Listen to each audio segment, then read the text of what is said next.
नहीं तो किसी का कोई नियंत्रण किसी पे रहा, चाहे जहाँ बयान दे रहा है। कांग्रेस लड़ रही, भाजपा लड़ रही, वसुंधरा गहलोत का गठबंधन जग जाहिर है। जांच करेगा कौन?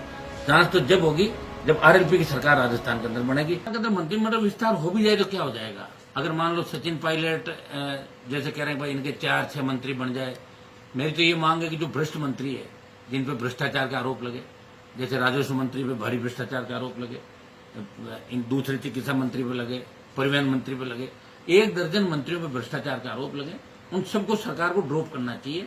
फिर नए ऐसे चेहरे जो ईमानदार हो, जिनकी पृष्ठभूमि किसानों को भी ज्यादा तरजीह दिए जाए, सारे लोगों को मिला के। और मुझे तो आप बताइए कि 3 साल होने को आए, गृह मंत्रालय मुख्यमंत्री जी खुद लेके बैठे हैं, 20 से ज्यादा मंत्रालय सीएम के पास है, तो आम आदमी सीएम के पास थोड़ी पहुंच पाएगा। तो इससे ज्यादा सरकार का नकारापन नहीं हो सकता है। सरकार फेलियर है राजस्थान के अंदर। विधायकों को छूट दे दी कि आप अपने अपने इलाके के मुख्यमंत्री हो, चाहे जैसी लूट मचाओ, क्योंकि वापस नहीं तो उन विधायकों को आना है। और मुख्यमंत्री जी को पता है कि उनकी अंतिम पारी है, इसलिए अंतिम बॉल तक मैं आउट नहीं हूं, वहां पे विकेट पे मैं जचा रहा हूं। ये सीएम चाहते हैं। और अब अगर मंत्रिमंडल का विस्तार भी हो जाएगा तो ये तो जंग है, ये अब जंग और मजबूती से लड़ेगी। कांग्रेस 2 गुटों में बंटी हुई है और भारतीय जनता पार्टी के अंदर तो 13-14 मुख्यमंत्री के दावेदार है। पता नहीं कितने गुट हैं। कल मैं देख रहा था, बीजेपी तो आरपीएससी के अंदर भ्रष्टाचार की जांच की मांग कर रही थी। बीजेपी का एक नेता जो पहले आरपीएससी का चेयरमैन रहा, उसको लगा कि उसकी जांच नहीं हो जाए, तो वो कह रहा है कि आरपीएससी सही है। ये भी मैंने कल एक बयान पढ़ा था, वो कह रहा आरपीएससी सही है, क्योंकि मैंने खुद वहां बैठ के किया था। तो इस तरह का हालात भारतीय जनता पार्टी के अंदर, नहीं तो किसी का कोई नियंत्रण किसी पे रहा, चाहे जहाँ बयान दे रहा है, मतलब कांग्रेस लड़ रही, भाजपा लड़ रही, वसुंधरा गहलोत का गठबंधन जग जाहिर है। अगर इसकी सही जांच हो जाए तो मेरे हिसाब से दूध का दूध और पानी का पानी हो सकता है। लेकिन जांच करेगा कौन?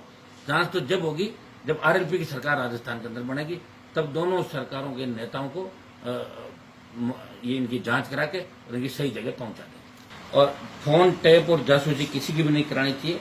राजस्थान सरकार ने भी फोन टैप कराए उस समय हम सब लोगों के, वो भी गलत था, उसकी भी जांच होनी चाहिए।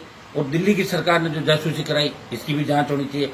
और जांच स्वतंत्र एजेंसी करे, मतलब वर्तमान सुप्रीम कोर्ट के जज की अध्यक्षता में, या जो दूसरा जिस तरह की डिमांड विपक्ष करा, उसमें सरकार को जांच करा के और दूध का दूध और पानी का पानी। क्योंकि लोकतंत्र के अंदर फोन टेपिंग का मामला बहुत में, इसका मतलब तो हमारी प्राइवेसी रहेगी नहीं, खत्म ही हो जाएगी। संविधान ने जो हमें शक्तियां दी है वो खत्म हो जाएगी। इसमें विपक्ष के साथ खड़े हैं और तमाम जो मुद्दे हमारे महंगाई, किसान और जो मामले थे, इसमें हम मजबूती से बात करेंगे। सरकार खुद लोकसभा नहीं चलाना चाहती, सरकार चाहती है कि विपक्ष को ये बात मत दो कि विपक्ष लोकसभा नहीं चलने देता, हम तो चलाना चाह रहे हैं। जब इनके पक्ष के सवाल हो तब तो 1-2 सवाल करवा देते हैं। सवाल मतलब इस तरीके का हो, मान लो महंगाई का हो, मान लो किसानों का हो, तो उसमें तुरंत स्थगित कर दी जाती है। ये भी गलत है। ऐसा है कि जिस तरह की मांग उठी है और जिन लोगों के नाम इसके अंदर आए, इन लोगों की जासूसी कराई, ये भी एक महत्वपूर्ण मामला है। इस तरह अगर आप जासूसी कराने लग जाओगे तो हम फिर काम कैसे करेंगे? तो सरकार को जब विपक्ष मांग कर रहा है कि इसकी सुप्रीम कोर्ट के जज से जांच करो, सरकार को जांच कराने की घोषणा सदन के अंदर करनी चाहिए। और सरकार अगर सही है तो फिर जांच से डर क्यों रही है? जांच करानी चाहिए। सरकार तो कह रही मुद्दा ही नहीं है, सरकार कहना थोड़ी होता। सरकार तो कह रही किसानों को भी मुद्दा नहीं है, सरकार कह रही पेट्रोल डीजल का भी मुद्दा नहीं है, सरकार तो कह रही विपक्ष है ही नहीं, हम तो 24 में वापिस आ जाएंगे। सरकार के कहने से नहीं होता। ये तो पूरी दुनिया कह रही है कि फोन टैपिंग गलत है।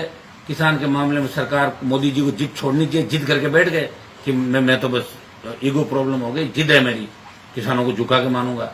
ये वही किसान है जिन्होंने जिन 6 राज्यों के अंदर भी आंदोलन तेजी से चल रहा है। और अभी तो सरकार के सामने बहुत बड़ी रहेगी, चाहे मराठा आरक्षण आंदोलन है, पटेल आरक्षण आंदोलन है, दूसरे जितने भी आरक्षण आंदोलन देश के अंदर चलो, उनसे भी सरकार को गुजरना पड़ेगा। क्योंकि तमाम देश का नौजवान अब जाग उठा है, किसान जाग उठा है। और महंगाई की मार, कोरोना की मार, इसमें सरकार का जो सिस्टम फेलियर हुआ है देश के अंदर, अब मोदी जी खाली बातों से सोचे कि 24 के अंदर सत्ता के अंदर आ जाएंगे। देश का नौजवान सत्ता के अंदर बातों से इनको नहीं आने देगा।